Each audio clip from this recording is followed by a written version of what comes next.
Today on Hobbies, Crafts, and Collectibles, we visit with Brenda Engel of Charleston, who makes some beautiful glass pendants.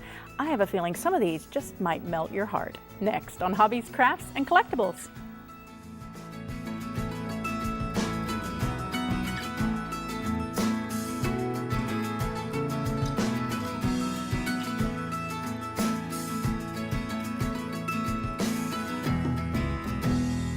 It's my pleasure to welcome Brenda Engel from Charleston to our studio today. Brenda, thanks for coming. Well, thank you for having me. I'm excited just to see all the beautiful colors. I'm such a color person, and so this is kind of like being in a candy store, seeing all these. I can't keep my fingers off of them. Brenda, you make beautiful, what some people might call fused glass pendants. You have a different name for it since your last name's Engel. Tell us about that. How did you come up with the name? Well, my email passwords are like B. Engel, so my mother said add an L and then you can make blingle. So this is what I have, blingle. I love that. Every woman loves to wear a little bling. So here you can have a blingle pendant of your own. It's just beautiful. Now, how did you get into making fused glass pendants? Well, I had an accident. I was working and I fell from a scaffolding and I crushed my heel.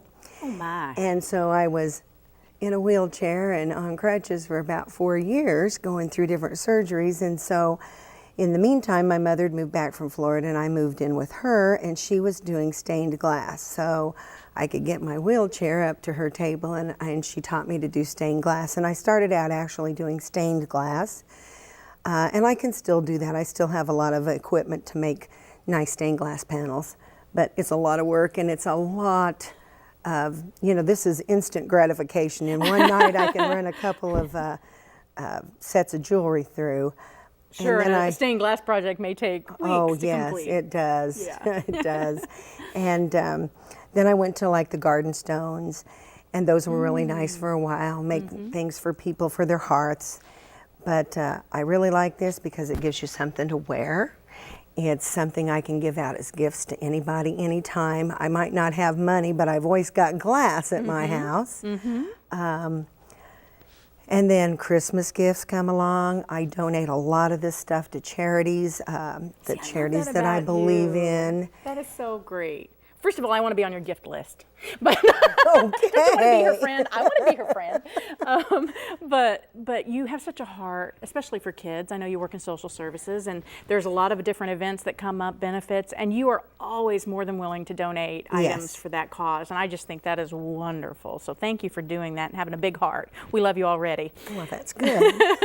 Now, I'm looking at there's such a wide array. I know that you can buy different types of glass. There's iridescent glasses, textured glasses, marbleized glasses. Let's just show a little bit of your work before we get into the process of it. Okay. First of all, I wanted to pick up this one because this is one of the ones that really caught my eye, and this one's already been strung on a necklace. And that's the great thing. You can put silver necklaces with these, leather cording, cloth cording. I love the one you chose here. But isn't this beautiful? Tell me a little bit about this pendant. This was something I wanted to try. You can cut them. This was like from a long shape, and then I put a little bit of purple shake on it, and then I had some iridized glass that I put on it. A lot of these you'll see have a smooth glass over the top, and it melts down in, so you don't get this texture. I didn't put one on that, so you can feel the texture in that piece. Sure, you can. You can feel the different types of glass on it. Now, you were talking about shake. Now, shake would be like little bits of glass? Little bits of glass, yes. Different colors of glass. You can make your own, but you can buy it and it's all one color and it's perfect. I love that. Easier to use. And this is one of those arts that it's kind of a surprise when you open that kiln to see exactly what effect it took.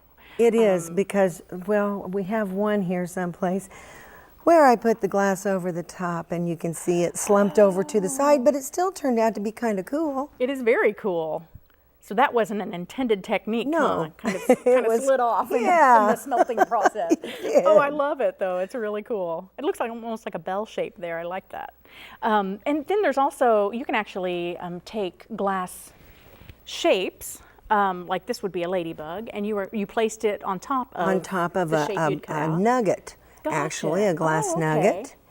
and melted that together. Yes, and Ooh, then isn't this that was fun? just a piece of white glass that I took one of those. So there's 3 different kinds of ladybugs here, Oh, okay. all with different techniques. Different. I see. That's really cool. Again, you never know what they're going to end up looking No, like. That you little guy is don't. adorable. Now, I love these colors. This is beautiful. And again, this is kind of a more expensive glass, isn't it? This iridescent look that Yes. almost looks like a foil. That generally sells for $2.99 a square inch, or you can get I a see. very small little baggie of it for $50. I see. And some of it, like this is regular iridized, and then like this is a crackle. It Oh, I see. crackles Look, see if I can zoom in on that. as it heats.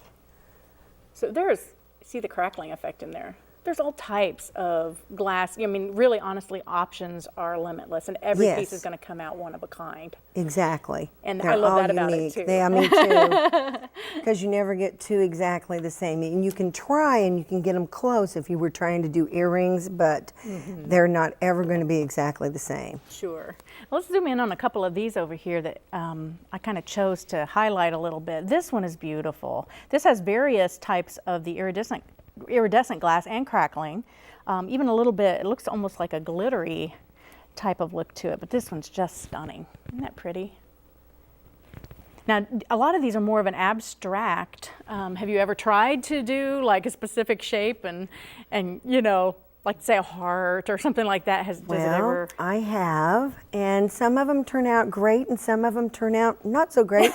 Some of them you get so much glass if you pile it. I try not to pile over 3 or 4 stacks high, because that's when you get that slumping and moving over if you're not perfectly level. I see. Well, that would be important too. I didn't think about that. Your Oh, kiln yeah. needs level and everything needs balanced before you fire it up. It does indeed. Now, speaking of kiln, that's how you have to use a glass kiln for this project. Yes. And you're going to show us a little bit about the process, and you're going to actually do it on one of your kiln shelves here. This is a kiln shelf. Let's talk about some of the materials that you're going to need for something like this. Well, you definitely need a glass cutter. Okay. And you've got to keep oil in them to keep the tips Oh, it's working. oil. I see. Cutting Maybe oil. it's water. Ah, that makes sense. Now That's cool. I've these never little actually held X-Acto knives are key to when you get little pieces of glass to push them where you want them, because you get your fingers in there and then you crash all of them, and I see. can't do that. So for your detail work, you need a sharp Yes. instrument. And this is a pair of grozers. You can cut a little cut and then you pull the glass off. Show that to the camera what that looks Okay. like. Okay, that makes sense. And you call it grocer? It's a grozer. Nice. So say you wanted to make this more of an oval shape, you would cut off the ends, you know, see. with Sure. a grozer. I see. And then lay this down as your base and then stack. You can just stack it however you want. Okay, so yeah, walk us through that process. Say you're going to make a pendant here. Now before you would use one of these, because if you put this on like this, it would melt it would adhere to this shelf. Oh, then you'd have a sticky mess. Yes. So you can buy a wash that you can paint on, or paper that disintegrates but doesn't burn up in the kiln. And I use the paper, that's what I was taught on, so I like that best. Okay. But say you wanted something a little blue and white and green. Blue, green, and white are my favorite colors. You could set something like this. You know, there's 3 high, and maybe get a little piece of iridized glass or something on the top. That would be 1 necklace, and you can get however many you can get. On this shelf, I can get about 12 to 16, depending on how big they are for the larger pieces, you know, if you wanted to do something, say an orange and some of this funky color. Ooh, look at that. It melts really pretty. Can I show that? This is kind of like what I was talking about. I don't know how else to call it except marbleized. It kind of looks marbleized, like a stained It's glass. like a bullseye glass is what it okay. is. Look at that And it's pretty got kind of several pink colors vein. in it. So when it melts different. Oh, I bet it does. It's really interesting. Yeah, that's a pretty kind. Sorry, continue your stacking. This one had to show. actually has that in it. Oh yeah, here it is. It's the exact glass. That turned out really lovely. I love that effect. Very soft and pretty. Nice. We had one out of that somebody saw a little dog's face in it, one of those little long-haired dogs, and my cousin chose that for hers for Christmas. Oh, that's cool. Now, see, that I was talking about abstract. It's you know, it's in the eye of the beholder, you know, how it translates. But you were talking about this one earlier, and you thought it looked almost like a pumpkin with a witch's hat on it? Yes, I was just doing an abstract, you know, kind of the Harley colors, and then it turned out like that. I love that. I do. You know, you can interpret it. Yes, you just don't ever know how they're going to. This one you've got over here, somebody said it looked like a pair of dancing slippers, and somebody else said it looked like a broken heart. Oh, ooh, I see both of those. Yeah, it almost looks like high heels to me from here. Yeah? That's pretty. I love that.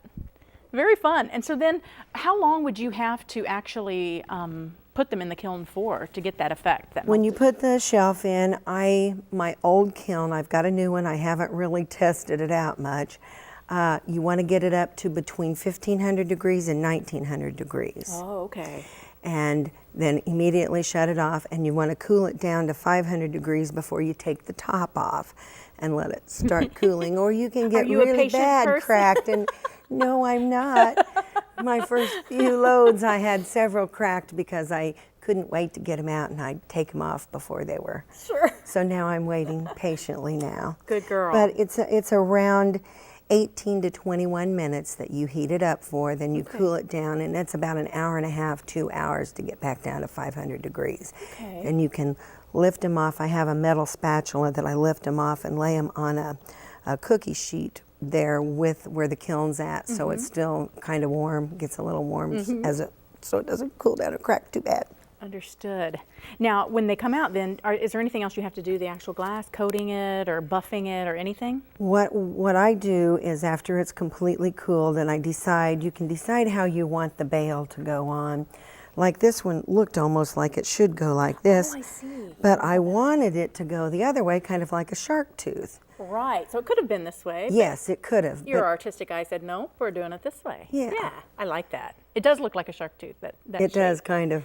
Yeah, so you got to kind of make some artistic decisions then. Yes. And then you're going to, these bales you could get at your hobby store. You can get at the hobby store, you can get them at the glass store, you can order them online at the glass stores, and sometimes you can get a good deal on them where it's like $15 for 20. They're generally $1 a piece. Okay, and are these sterling then, the bales? Sometimes? The bales, yes, sometimes, and we have gold plated, we have silver plated, we have sterling silver, we have stainless steel.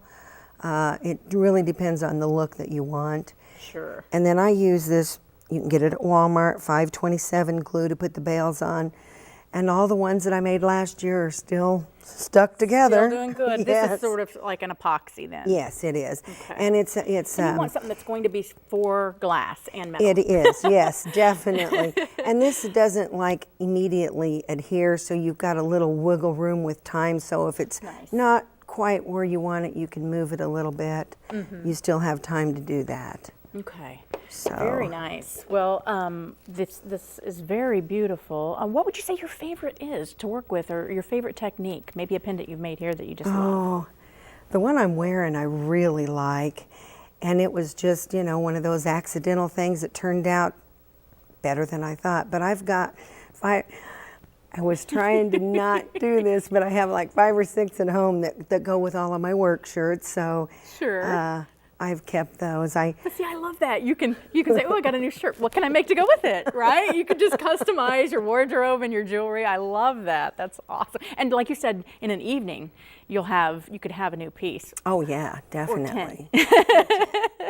That's great. I've talked about with the girls at work and some of my family women coming over during the winter months when it's cold and it gets dark so early, of doing like a little class and letting everybody make a couple of pieces for themselves. Oh yeah, that would be fun. One of the gals I work with, I let her come over and she made a couple, and so I wound up giving them to her so she could give them to her granddaughters for her Christmas as something that she'd made for them. Oh, that's wonderful. The best gifts are the handmade ones. They are. Oh, you got a lucky family this year. They're going to have fun opening their presents for sure. Well, I'm letting them all come pick out the ones they want because everybody's tastes are different, you know. Sure. And I do love this one. I thought about keeping it, but there was another one that was similar to that had some green and blue in it, and I decided to keep that one. But This is lovely. We were talking about how to interpret, but that does look like moonrise. I'd call this one moonrise. You can barely see it. Looks like the horizon with the moon coming up over it. It's beautiful. It is Very really shimmery. nice. I like that shimmery stuff. Very That's pretty. a different kind of, that's a clear iridized. Oh, okay. So it's on. It's very subtle. Yes, it is. So it's it kind on, of picks like, up the color behind it this of the glass. piece. Oh, yeah. I see. That one's pretty. I hope that's really pretty. This is a looks like bigger leaves one. on it. Yeah, it's that shape. It's really Yeah. interesting. Oh, and here's another. And now, would those have been shapes you would have cut, or would that have been That is pieces of glass that the came piece of glass that came that way with that shape. Neat.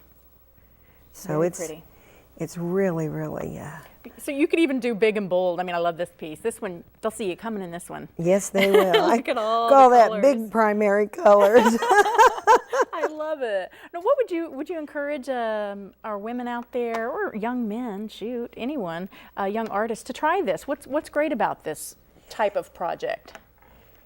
Well, you can go to most any glass shop and they have classes and you can try it out before you invest in the kiln, the glass, the tools, all of that stuff.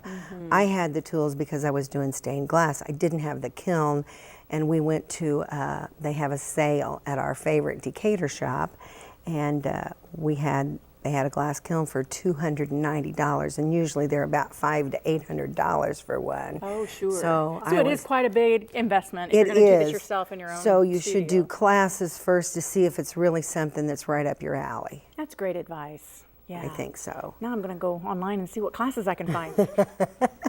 Every All guest we kinds have, I of- end up going, ooh, I want to try that. It's the best job ever. I love it. It is a lot of fun. And see, look at all the colors you've got in there. There's all different kinds of these that could go with your Oh, honey, I already got my outfit eye on today. this one. Look at this one. What do you think? Yes? I think that would be really lovely.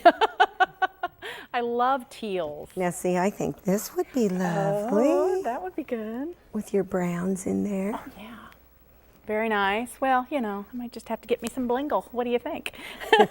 Brenda, thank you Thank so you, much. Jessica. I've really enjoyed it. It's really been a pleasure. Well, you have inspired us, and I'm sure there are some viewers out there who are making their list now and doing that search for classes so they can try this beautiful project out. It's just wonderful. Well, I appreciate you giving me the opportunity to show my wares. Well, and thank you for being so generous with it. I know that if you go to some of our local benefits, you may just see some of Brenda's pieces there going for a good cause. Yes, you will. All right. Thanks, Brenda. Thank you. Hi there. On this week's Show and Tell, I wanted to share a project with you that anybody can do, and I mean anybody. I got this original idea actually from Rhonda Adair of Charleston. I was talking to her one day about old toys, and we were just kind of sharing and bantering, and she let me know kind of a fun thing she likes to do, especially around holiday time with the kids. First of all, you're going to need, well, what she does, she has a coffee table and it has a piece of glass on it. And what she takes is some children's blocks, just like, your average building blocks. And she props up the glass on her coffee table. And then she takes all kinds of toys and memorabilia from the family. That's my favorite part, especially old pictures of family members. I think that is a lot of fun. And she spreads them out on the coffee table, and then they kind of have an up close and personal version of I Spy. So I kind of ran with that idea, and I had this big old wooden tray at home, and it has some depth to it. I've lined it with some fuzzy stuff today just to keep my stuff from sliding off, and I wanted to be able to tilt it up to show you. But if you have any kind of tray at home that has some depth to it, then you are set. Basically, of course, I'm kind of a hoarder. I like to collect lots of bits and baubles, and so especially old game pieces, but anything that would be kind of special to your family is really fun, especially if you have great-grandpa's pocket watch, or you have old pictures of Uncle Larry, or great grandma Bessie, or whoever you might have. Bits and baubles that kind of speak of your family's story. This is a great way to get even toddlers involved, sharing stories and pictures of loved ones who have passed, ancestors, their own toys, even down to office supplies, safety pins. We got paper clips, anything that you think might be kind of fun, and fill up the area. And then what you're going to do, you're going to take your tray, and see, now you can do this without actually covering it up, but I think it's way more fun to make it kind of a presentation. There's something about laying a piece of glass over it that just makes it special, and suddenly it's almost like a work of art. And this is something you could actually even keep on your coffee table year round. And at family gatherings, you can fill it up, mix and match, and you can get the kids involved in this, because you could tell them, go into the playroom and pull out some things that you want to share with your family, and they can create their own I Spy game for you. So it's kind of a fun way of just getting everybody involved, all ages. And I even sprinkled some candy in there. I figure once they find the candy, they can eat that. So that might be kind of fun as well. And this, I don't know what age this might get old. I think I would play it myself today. But for the older kids, you may end up wanting to do a little bit of a version of it. Maybe you saw this old party game at one point. I just took, again, some fun items that I've collected. I mean, down to even natural items. You could have leaves, pine cones. Here's a little crocheted snowflake. And at Christmas time, put Christmas bulbs. I've got a little picture of Santa Claus here.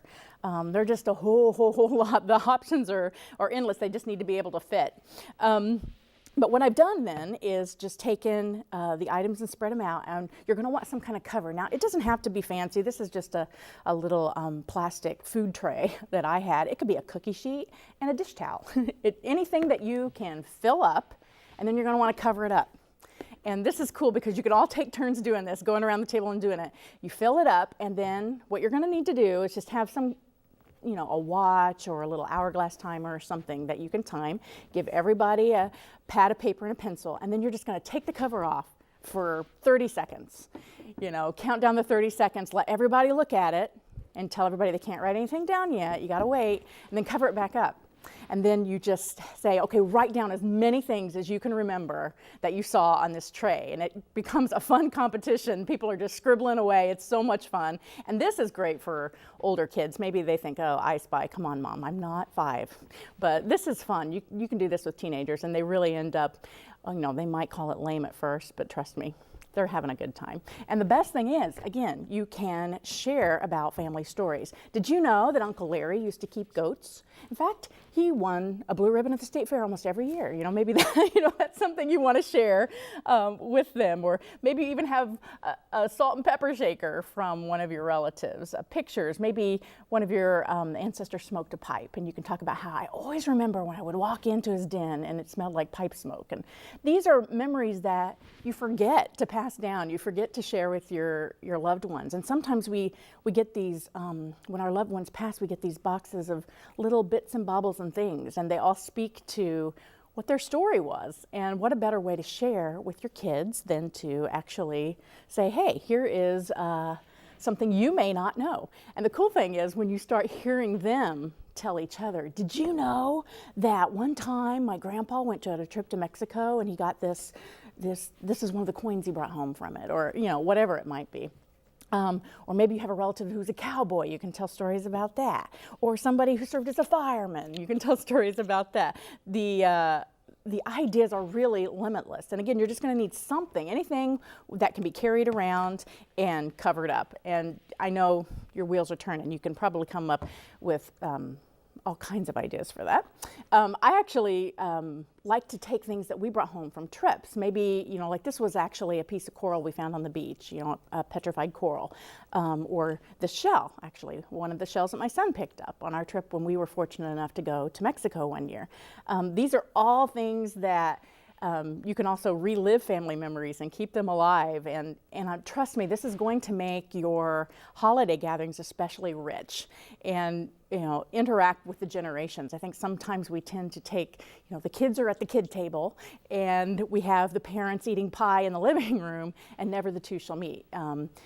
We need to interact more as a society. We need to get the older people sharing with the younger people. And again, this is a fun way of jarring their memory. I mean, you can put, like on this one over here, I actually put like little Scrabble pieces that had letters on it. You can put numbers. It's a great way of building knowledge. It's a great way of strengthening kids' memories. It's a great way of sharing family memories, and it's a great way of making memories too as a family. So I hope that you will take this and run with it. I would love to hear how this turned out for you. Maybe you could snap a shot and send it to us, or definitely visit us online. If you have an idea for show and tell, especially one that is used for something kind of neat project for using something old and making it new. Maybe it's for sharing organizational ideas for some of your collectibles. I'd love to see it, and especially if you did this project, I would love to see a photo. So could you please contact us at